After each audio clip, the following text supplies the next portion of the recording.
Président de l'Assemblée générale, Mesdames, Messieurs les chefs d'État et de gouvernement, Monsieur le secrétaire général, Madame la secrétaire générale adjointe, Mesdames, Messieurs, distingués invités.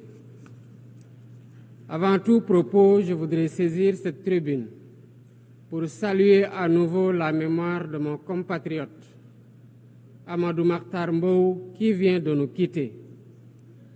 Ancien directeur général de l'UNESCO de 1974 à 1987, il fut un homme d'État émérite et un fervent acteur panafricain de la lutte pour les indépendances.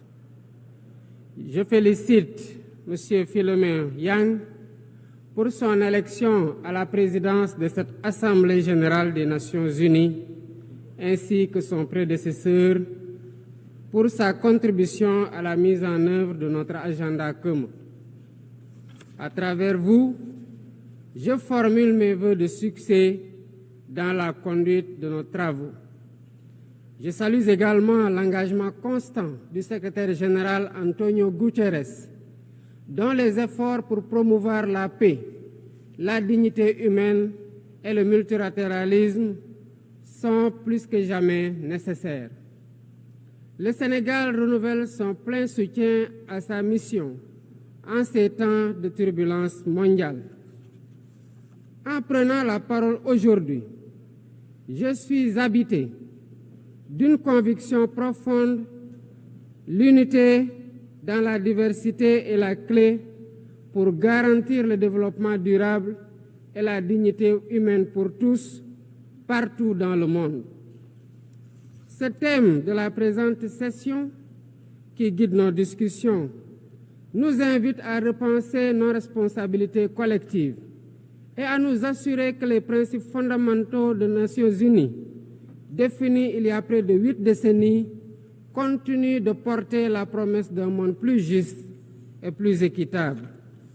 Mesdames, Messieurs, nous vivons dans un monde troublé, où les principes de la Charte des Nations unies, qui prônent l'égalité, la justice et le respect des droits humains, sont chaque jour mis en mal.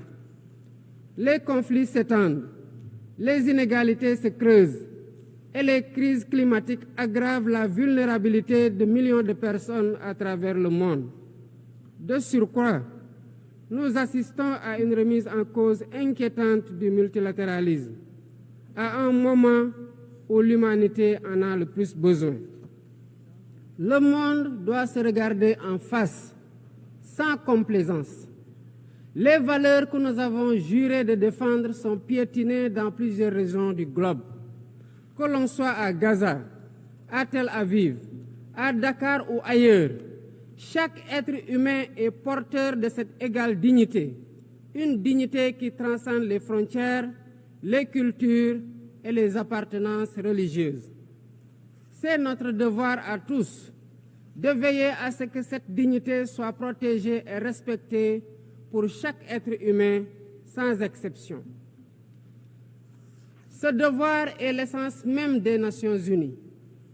Pourtant, nous constatons chaque jour que le droit international, ciment de la paix mondiale, est souvent violé. Des résolutions adoptées par cette Assemblée sont ignorées. En tolérant ces violences répétées, nous foulons aux pieds les principes de la Charte des Nations unies et sapons les fondements même de cette maison de la paix. Jamais les fondements des Nations unies n'ont autant vacillé qu'en ces temps de violence et de peur et d'incertitude. Si nous voulons éloigner le spectre de la guerre et œuvrer à l'avènement d'un monde meilleur, alors il est temps de changer les paradigmes. Il est temps de remettre l'humain au centre de l'agenda international, comme nous y invite le thème de cette session. Monsieur le Président, Mesdames, Messieurs, nous ne voulons plus fermer les yeux sur la tragédie qui se déroule dans le Sahel. Des groupes terroristes sèment la terreur, pillent, tuent les populations civiles innocentes. Cette région, autrefois stable, est désormais en proie à une violence quotidienne tandis que les Nations Unies, particulièrement le Conseil de sécurité, restent trop souvent inertes. De même, nous ne pouvons pas accepter que le Sahel devienne le théâtre de rivalités de puissances étrangères dont les affrontements ne font qu'aggraver la déstabilisation de la région. Je dois rappeler ici que la paix et la sécurité de l'Afrique sont indissociables de la paix mondiale. Il est impératif que le Conseil de sécurité remplisse pleinement son rôle de garant de la stabilité internationale. J'exprime à nouveau la préoccupation du Sénégal face à la situation tragique qui perdure en Palestine. Des générations entières y ont grandi sous l'ombre de l'oppression, privées de leur droit fondamental à un État viable. Le Sénégal, en tant que président du Comité pour l'exercice des droits inaliénables du peuple palestinien, appelle à un cessez-le-feu immédiat et durable. Nous réitérons notre soutien à la solution des deux États, avec Jérusalem-Est comme capitale de la Palestine, conformément aux résolutions pertinentes des Nations Unies. Cette guerre qui n'épargne ni femmes, ni enfants, ni infrastructures vitales est une plaie ouverte sur la conscience internationale. Il est impératif que le droit international humanitaire soit rétabli dans toutes les zones de conflit et que les Nations Unies jouent pleinement leur rôle de médiateur et de garant de la paix. Mesdames et messieurs, la paix n'est pas seulement l'absence de guerre. La paix, c'est aussi la possibilité pour chaque être humain de vivre dans la dignité, de se nourrir, de se loger, de s'éduquer et de recevoir des soins. Or, aujourd'hui, plus de 750 millions de personnes ne mangent pas à leur faim et des millions basculent chaque jour dans l'extrême pauvreté. Ces chiffres éloignent de plus en plus le monde des objectifs de développement durable fixés pour 2030. Nous ne pouvons plus accepter que les mécanismes de gouvernance mondiale continuent de reproduire ces inégalités. Il est alors temps de rompre avec la logique du chacun pour soi et de bâtir un nouveau contrat social global fondé sur la solidarité et la coopération. Ce contrat doit inclure des réformes majeures pour s'attaquer aux défis politiques, économiques, environnementaux de notre époque. Premièrement, il est impératif de sauvegarder et de renforcer le multilatéralisme comme cadre unique d'action pour la paix et la sécurité internationale.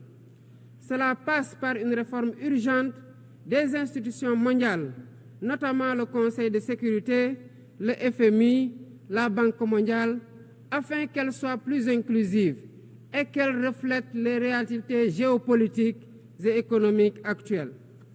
Le continent africain, en particulier, doit avoir une place plus importante dans ces instances de décision. Deuxièmement, il est temps de corriger les injustices économiques qui freinent le développement de nombreux pays du Sud. Le commerce illégal, l'évasion fiscale, les flux financiers illicites et les congés fiscaux abusifs ruinent les pays en développement, notamment en Afrique. Ces injustices doivent être corrigées pour permettre à tous les pays de participer pleinement au commerce mondial et de bénéficier de la croissance économique. Troisièmement, il est essentiel de garantir avec détermination et d'agir avec détermination contre le réchauffement climatique en respectant le principe de responsabilité commune mais différenciée. Les pays industrialisés responsables historiques des émissions massives de gaz à effet de serre doivent intensifier leurs efforts pour financer une transition énergétique juste et équitable qui ne pénalise pas les pays en développement. Nous devons impérativement protéger notre planète sans sacrifier les droits des nations les plus vulnérables à poursuivre leur développement. Quatrièmement, il est nécessaire de rompre avec toute tentative d'imposer des normes civilisationnelles unilatérales. Depuis son indépendance, le Sénégal a toujours défendu l'égale dignité des cultures et des civilisations. Et cette diversité doit continuer à être la base de la coexistence pacifique entre les peuples. Aucune nation ne devrait imposer aux autres ses pratiques ou ses valeurs comme normes universelles. Le respect des différences est le fondement de la stabilité et de la paix dans le monde. Mesdames et messieurs, le Sénégal est fermement engagé dans cette voie. Nous avons choisi de bâtir un État résolument tourné vers le développement durable avec des initiatives ambitieuses dans des domaines tels que les énergies propres, la souveraineté alimentaire et la gouvernance transparente. Mais nous savons que pour réussir, nous avons besoin de l'action collective et de la solidarité internationale. Aucun pays, aussi puissant soit-il, ne peut relever seuls les défis qui menacent l'humanité. Il nous faut donc agir ensemble, unis dans la diversité, pour construire un avenir où la dignité humaine est respectée, où la justice prévaut et où la prospérité est partagée. C'est par la coopération et le respect mutuel que nous surmonterons les crises qui secouent notre monde. Je vous remercie de votre aimable attention.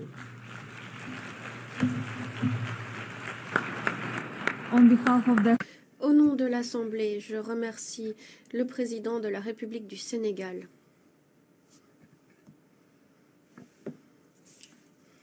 L'Assemblée va écouter l'allocution de son Excellence Sylvanie.